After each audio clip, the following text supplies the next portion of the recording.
Hello दोस्तों, स्वागत है आपके अपने YouTube channel CVS Nawada Vallabh नगर में। मित्र जो है, आज हम आपके लिए फिजियोलॉजी की ऑनलाइन क्लास लेकर हाजिर हुए हैं। पाचन तंत्र, डाइजेस्टिबल सिस्टम, उसमें जो इंपॉर्टेंट क्वेश्चन है द्विवर्षीय पशुपालन डिप्लोमा AHDP फर्स्ट ईयर के स्टूडेंट के लिए। और मित्रों, साथ में हमारे व्हाट्सएप ग्रुप के जो है नंबर भी दिए गए हैं 8003010058। इससे भी आप जुड़ सकते हो और डिस्कशन में हमारा व्हाट्सएप ग्रुप का लिंक दे दिया जाएगा आपको, ताकि आप उससे भी जुड़ सकते हो। इसकी PDF आपको वहाँ उपलब्ध हो जाएगी। और मित्रों जो है, चैनल की लिंक को अधिक से अधिक शेयर कर दें उन सभी छात्र छात्राओं तक जो भी द्विवर्षीय पशुपालन डिप्लोमा कोर्स कर रहे हैं। तो जो है, डाइजेस्टिबल सिस्टम में जो है अपन इसका जो पूरा जो चैप्टर है ये क्लियर करेंगे। इसमें आज जो इंपॉर्टेंट क्वेश्चन है उसके बारे में अध्ययन करेंगे। वीडियो को शुरू से लेकर अंत तक देखिए, आपको आगे आपको सबसे जानकारी समझ में आ जाए। एक क्वेश्चन पूछा जाता है आपके कि कट किसे कहते हैं, कूट किसे कहते हैं। तो है, जुगाली पूर्व मुख में जो लाया गया भोजन होता है वो कूट कहलाता है। ये अब क्वेश्चन पूछा जाता है हमेशा आपके कि कूट किसे कहते हैं। तो जुगाली करने से पूर्व मुख में लाया गया भोजन जो है कूट कहलाता है। उसके बाद जो है, फेरिंग्स में क्या होती है और फेरिंग्स में कितने छिद्र होते हैं, ये क्वेश्चन पूछा जाता है। जो ये क्वेश्चन आपके जो है एनाटॉमी सब्जेक्ट में पूछा जाता है और फिजियोलॉजी में पूछा जाता है, यानी दो सब्जेक्ट में क्वेश्चन पूछा जाता है। कॉमन क्वेश्चन है, ऐसा कैसे आपको लिखना पड़ता है। अगर एनाटॉमी में आए तो भी आपको ऐसे लिखना है और फिजियोलॉजी में आए तो भी ऐसे लिखना है। कॉमन क्वेश्चन है। बात करते हैं अपन ग्रसनी यानी फेरिंग्स क्या होता है। यह भोजन को मुख गुहा से ग्रसनी में पहुंचाने का माध्यम है। जो मुख गुहा से जो भोजन आता है उसे ग्रसिका में पहुंचाता है ग्रसनी के माध्यम से। जो पाचन तंत्र और श्वसन तंत्र में दोनों में समान रूप से होती है, यानी पाचन तंत्र में भी ग्रसनी मौजूद होती है और श्वसन तंत्र में भी ग्रसनी मौजूद होती है। इसमें जो है टोटल जो छिद्र होते हैं वो 7 होते हैं, यानी जो 7 छिद्र होते हैं ग्रसनी में, फेरिंग्स में। और वो 7 छिद्र कौन कौन से हैं, इन 7 छिद्र के नाम आपको जो है एनाटॉमी सब्जेक्ट में पशु शरीर संरचना विज्ञान और पशु शरीर क्रिया विज्ञान यानी फिजियोलॉजी और एनाटॉमी दोनों सब्जेक्ट में पूछा जाता है। तो बात करते हैं अपन, अगर 7 छिद्र की बात करते हैं तो 2 छिद्र होते हैं कान में होते हैं, 2 छिद्र जो है नाक में होते हैं, 2 छिद्र श्वसन तंत्र में होते हैं, सॉरी 1 छिद्र श्वसन तंत्र में होता है, 1 छिद्र ग्रसिका में होता है और 1 छिद्र मुख गुहा में होता है। यानी जो 2 छिद्र होते हैं वो तो नाक और कान, यानी दो दो जो है 2 नाक में होते हैं, 2 कान में होते हैं। और 1 छिद्र होता है लेरिंग्स में होता है, 1 छिद्र होता है जो इसोफेगस में होता है और 1 छिद्र होता है जो बकल कैविटी में होता है। यानी जो है कुल मिलाकर 7 छिद्र होते हैं। ये 7 छिद्र आपको कंफर्म तरीके से याद करने हैं। 100% ये क्वेश्चन आपको पूछा जाता है, चाहे यूनिवर्सिटी एग्जाम हो चाहे सेमेस्टर एग्जाम हो। और आपको जो है ओरली भी ये पूछा जाता है और 2 सब्जेक्ट में क्वेश्चन पूछा जाता है। तो आप इसको हल्के में न लें, कहीं ना कहीं आपसे जो है दोनों सब्जेक्ट में या फिर एक सब्जेक्ट में क्वेश्चन पूछा जाएगा, चाहे एनाटॉमी हो चाहे फिजियोलॉजी हो। तो अच्छे से और कंफर्म तरीके से इसको याद कर लें कि भाई जो है ग्रसनी के कितने छिद्र होते हैं और या फेरिंग्स के कितने छिद्र होते हैं और कौन कौन से होते हैं।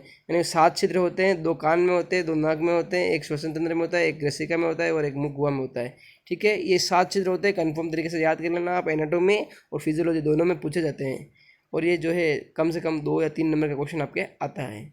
और जो कर्ड मैंने कहा था कि जुगाली करने से पूर्व मुख में लाया गया भोजन कर्ड कहलाता है, वो भी आप याद कर लेना, इंपॉर्टेंट क्वेश्चन है।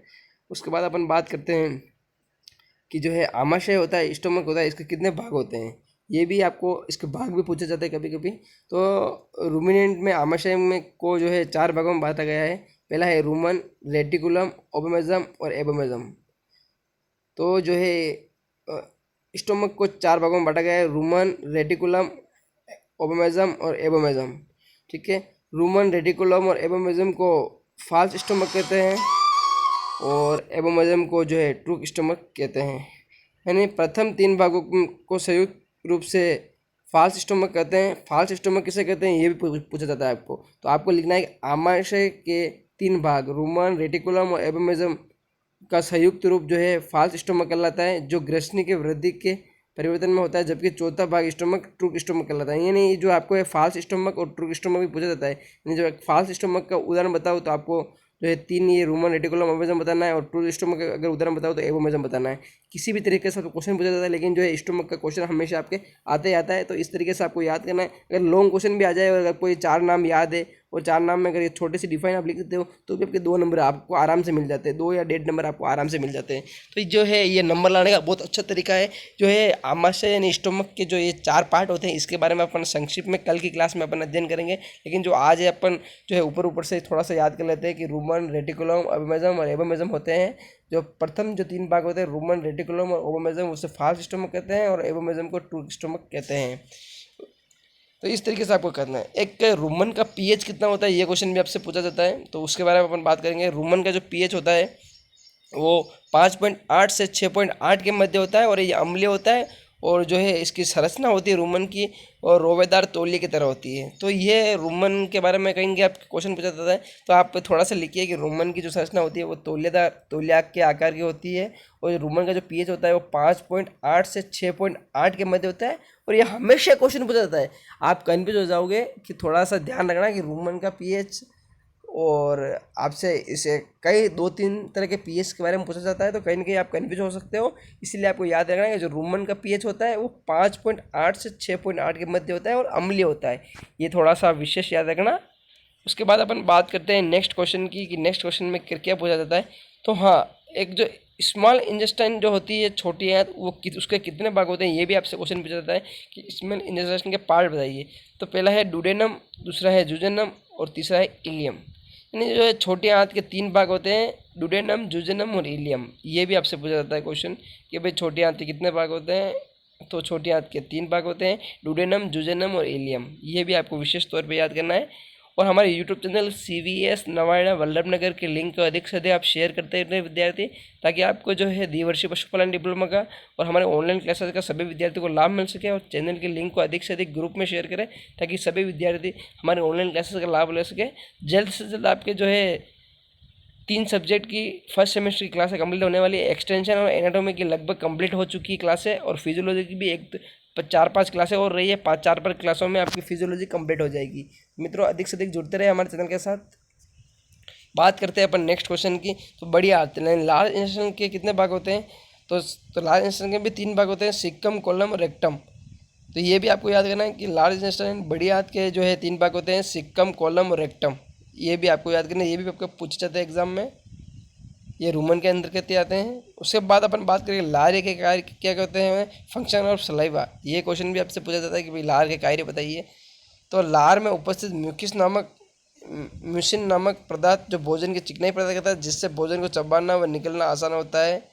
ये लार का कार्य है। लार स्वयं में उपस्थित बाइकार्बोनेट आयनों यानी HCO3 के कारण भोजन की pH को सामान्य बनाए रखने का कार्य करती है। उसके बाद लार रुमन में उपस्थित सूक्ष्म जीवों के लिए पोषक तत्व प्रदान करती है।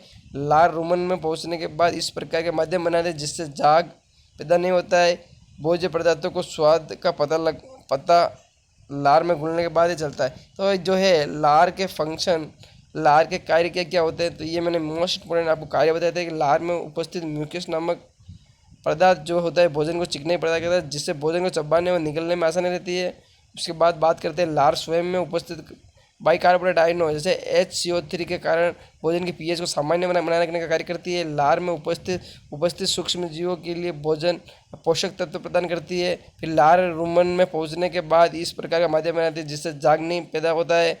भोज्य पदार्थों के स्वाद का पता लगाने लार में घुलने के बाद ही चलता है। यानी जो है लार के ये मोस्ट इंपोर्टेंट जो कार्य थे वो मैंने बता दिया। अगर लार के बारे में अगर क्वेश्चन पूछा था आपको कि लार के कार्य बताइए, तो जो है मैंने 5-6 इंपोर्टेंट आपको कार्य बताए थे, ये कार्य आपको लिखने हैं। ये मोस्ट इंपोर्टेंट क्वेश्चन है। ये भी कहीं ना कहीं एग्जाम में आपसे पूछा जाता है, या एनाटॉमी में पूछा जाता है और ये फिजियोलॉजी में पूछा जाता है। तो ये आप विशेष तौर पे याद करें कि फिजियोलॉजी और एनाटॉमी के काफ़ी क्वेश्चन जो है एक समान आ रहे हैं आपके। तो आप जुड़ते रहे हमारे YouTube channel CVS Nawada Vallabh नगर के साथ, और चैनल के लिंक को अधिक से अधिक शेयर करें ताकि सभी विद्यार्थियों को लाभ मिल सके।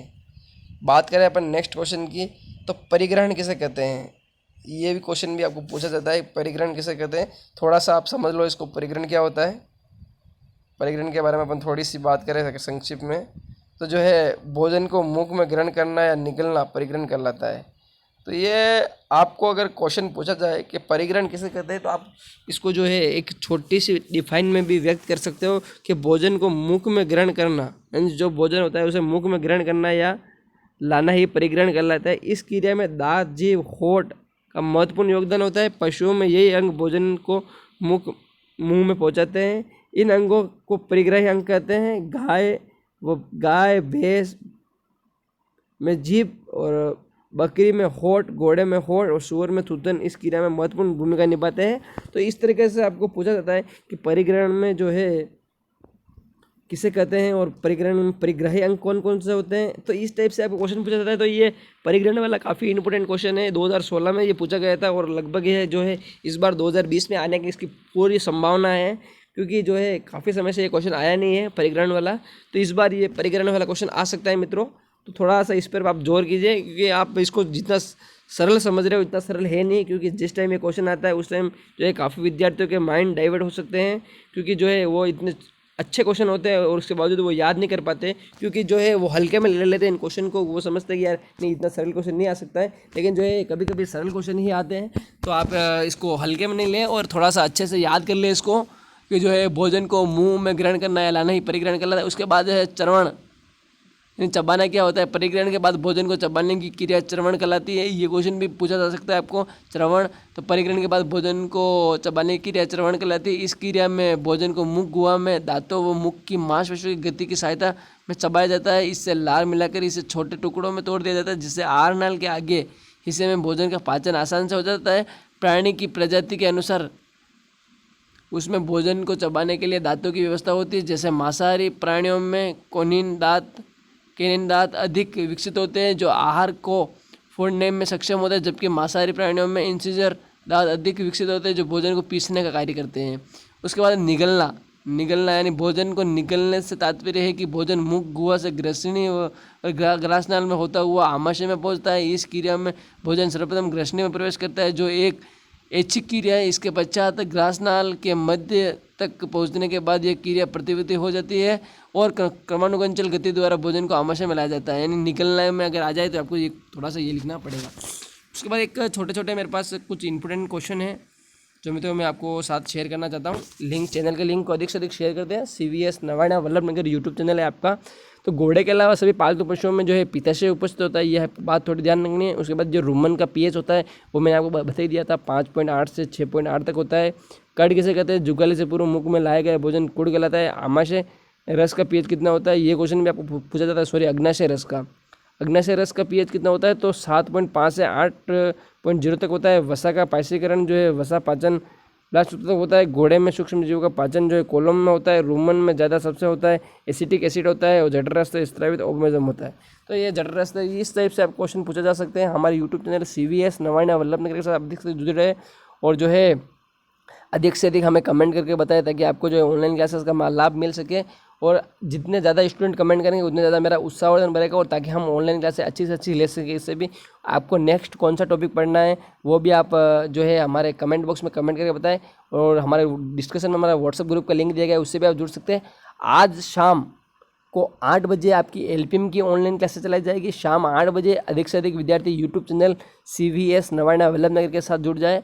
8 बजे फिक्स 8 बजे आपकी जो है LPM सब्जेक्ट की ऑनलाइन क्लास चलाई जाएगी। अधिक से अधिक विद्यार्थी जुड़ जाए। जो एक ऐसा क्वेश्चन मैं आपके लिए तैयार करूँगा जो आपके प्रैक्टिकल और आपके जो है यूनिवर्सिटी एग्ज़ाम, चाहे आपके सेमेस्टर एग्ज़ाम हो, उसमें पूछा जाता है।